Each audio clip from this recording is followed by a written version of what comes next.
বন্ধুরা, আজ 6 এপ্রিল 2025 রামনবমীর দিন, একটি বিশেষ পূজার দিন।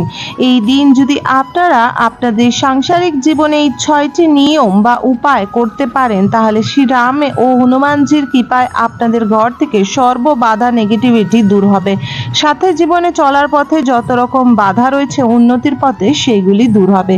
তো জেনে নেব। তার আগে একটি ছোট্ট অনুরোধ করব, উপায়গুলি জানার আগে আপনারা অবশ্যই ভিডিও তথ্যটি সম্পূর্ণরূপে দেখবেন। ভিডিও তথ্য যদি ভালো লেগে থাকে অবশ্যই একটি লাইক করবেন, কমেন্ট বক্সে জয় শ্রীরাম অবশ্যই লিখবেন। অবশ্যই চ্যানেলটিকে সাবস্ক্রাইব করে রাখবেন আপকামিং পূজা পাঠ, তন্ত্রকথা, জ্যোতিষশাস্ত্র, বাস্তু টিপ, টোটকা উপায় দেখার জন্য। বন্ধুরা, রামনবমীর দিন একদমই সকাল সকাল ঘুম থেকে উঠে যাওয়া উচিত এবং প্রত্যেকটি লোকের সকাল সকাল ঘুম থেকে উঠে স্নান আদি সেরে সূর্যোদয়ের আগে স্নান করে নেওয়া উচিত। সেটি সকলের পক্ষে সম্ভব না হলেও তাড়াতাড়ি স্নান করে আপনারা এই দিন অবশ্যই সূর্য ভগবানকে জল অর্পণ করবেন এবং অবশ্যই জীবনের সাকসেসের জন্য, বাচ্চাদের পড়াশোনার জন্য এই কাজটি করা উচিত। দ্বিতীয়ত, বাচ্চাদের পড়াশোনার জন্য, সংসারের উন্নতি ও আয়ের জন্য অবশ্যই একটি উপায় করবেন।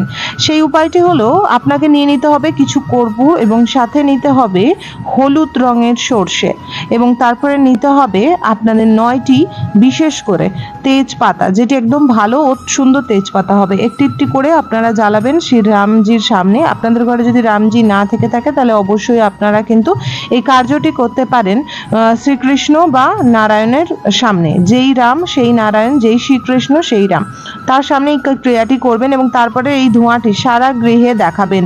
এতে আপনাদের ঘর থেকে নেগেটিভিটি দূর হবে।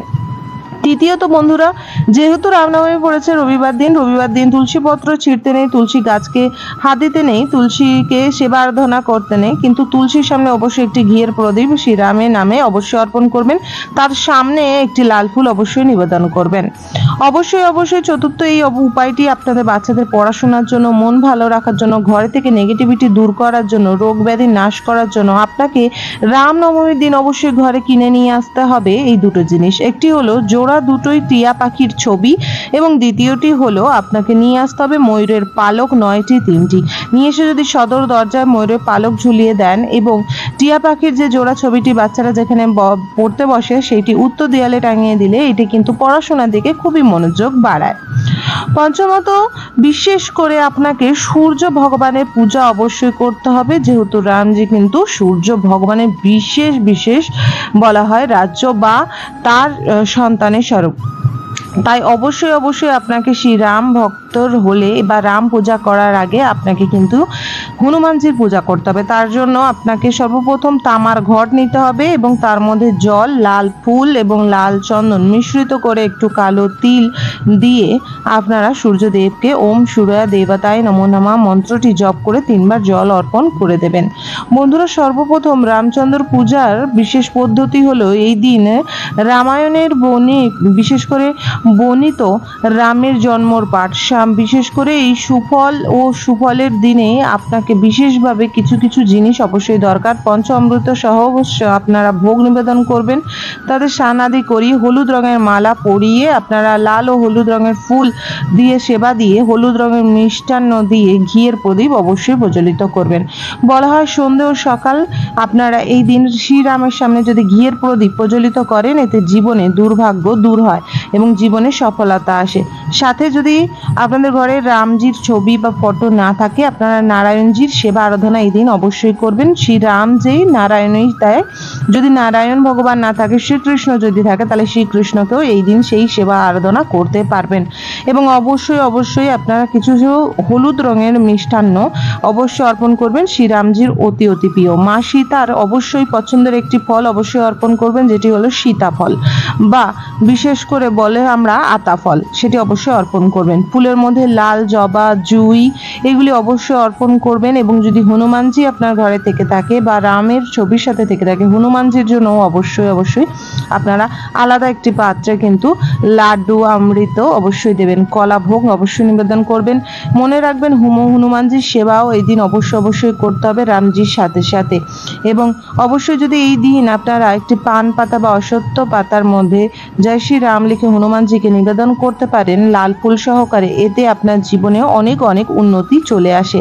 সাথে বন্ধুরা এই দিন অবশ্যই অবশ্যই সন্ধ্যাবেলায় আপনাদের সদর দরজায় দুই দিকে অবশ্যই প্রদীপ প্রজ্বলিত করবেন। প্রদীপটি যদি ঘিয়ের হয়, ওপরে একটি এলাচ দিয়ে, তাহলে খুবই ভালো উন্নতির পথ আসে এবং জীবনে সুভাগ্য আসে, দুর্ভাগ্য দূর যায়। সেটি সম্ভব না হলে আপনারা অবশ্যই সর্ষে তেলে প্রদীপের মধ্যে একটি এলাচ ও সামান্য করে ঘি সেই সর্ষে তেলের মধ্যে দিয়ে দেবেন এবং শ্রী রামের সামনে অবশ্যই একটি ঘিয়ের প্রদীপ প্রজ্বলিত করবেন সন্ধ্যাবেলায় এবং তার আরতি অবশ্যই ঘিয়ের প্রদীপ দিয়েই করবেন। এবং এই দিন অবশ্যই কর্পূর সহকারে ধূপ ধুনা ও বিশেষ করে আপনারা এই দিন আরতি করার পর আপনাদের সারা গৃহে কিন্তু সবার আগে পূজা করার আগে সকাল ও সন্ধ্যে গঙ্গা জল ছিটিয়ে পবিত্র করে নেবেন। এই দিন সন্ধ্যাবেলা তুলসী গাছের সামনেও অবশ্যই অবশ্যই প্রদীপ প্রজ্বলিত করবেন। যদি সম্ভব হয়, আপনি যদি ভক্ত থেকে থাকেন, তাহলে যদি আপনার পক্ষে সম্ভব হয়, তাহলে অবশ্যই অবশ্যই আপনি এই দিন কিন্তু শ্রী রামচরিত মানস, রামায়ণ, শ্রী রাম স্তুতি বা রাম রক্ষা স্তোত্রের পাঠও করতে পারেন। এতে আপনার সংসারের জন্য অতি ভালো এবং সর্বপাপ থেকে ক্ষয় হয় সেই ব্যক্তি। যদি পড়ার সম্ভব না হয়ে থাকে, আপনারা কিন্তু শ্রী রামের চরিত মানস বা রামায়ণ বা শ্রী রাম স্তুত বা শ্রী রাম রক্ষা স্তোত্রের কিন্তু পাঠ আপনারা বিশেষ করে ঘরের মধ্যে চালিয়ে দিতে পারেন সাউন্ড বেশি দিয়ে। এতে আপনার ঘরের বাস্তু দোষ দূর হবে, নেগেটিভিটি দূর হবে, অশান্তি কলহ দূর হবে, জীবন থেকে নানা রকম রোগ ব্যাধি দূর হবে এবং মঙ্গলই মঙ্গল হবে। যদি আপনাদের আশেপাশে কোনো জায়গায় রাম পুজো হয়ে থাকছে, তাহলে অবশ্যই গিয়ে এই দিন পূজা দেবেন। এবং বিশেষ করে বলা হয় এই দিন যদি আপনি নিষ্ঠা ভরে নিজের ঘরে পূজা করেন, এতে আপনার রামনবমীর অনেক অনেক শুভ ফল পাবেন।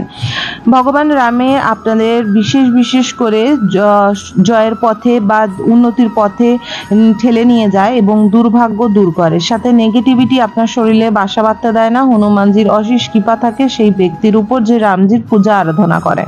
এই দিন বিশেষ করে আপনারা গন্ধ জাতীয় ফুল অবশ্যই অর্পণ করবেন রামজিকে। এই দিন ভুল করেও আপনারা কোনো প্রকার এমন জিনিস অর্পণ করবেন না যেটি রামজির পছন্দ না। বিশেষ করে রামজির চন্দন অনেক পছন্দ, তাই অবশ্যই চন্দনের তিলক এই দিন রামজিকে অর্পণ করবেন। এই দিন রামজির চরণে অবশ্যই তুলসী পত্র অর্পণ করতে ভুলবেন না। কিন্তু আশা করি বন্ধুরা সম্পূর্ণরূপে ভিডিও তথ্যটি দেখেছেন। ভিডিওটি যদি ভালো লেগে থাকে অবশ্যই একটি লাইক করবেন, কমেন্ট বক্সে অবশ্যই অবশ্যই জয় শ্রীরাম লিখে দিয়ে আসবেন। অবশ্যই অবশ্যই চ্যানেলটিকে সাবস্ক্রাইব করে রাখবেন আপকামিং পূজা পাঠ, তন্ত্রকথা, জ্যোতিষশাস্ত্র, বাস্তু টিপস, টোটকা উপায় দেখার জন্য। হরে কৃষ্ণ, রাধে রাধে।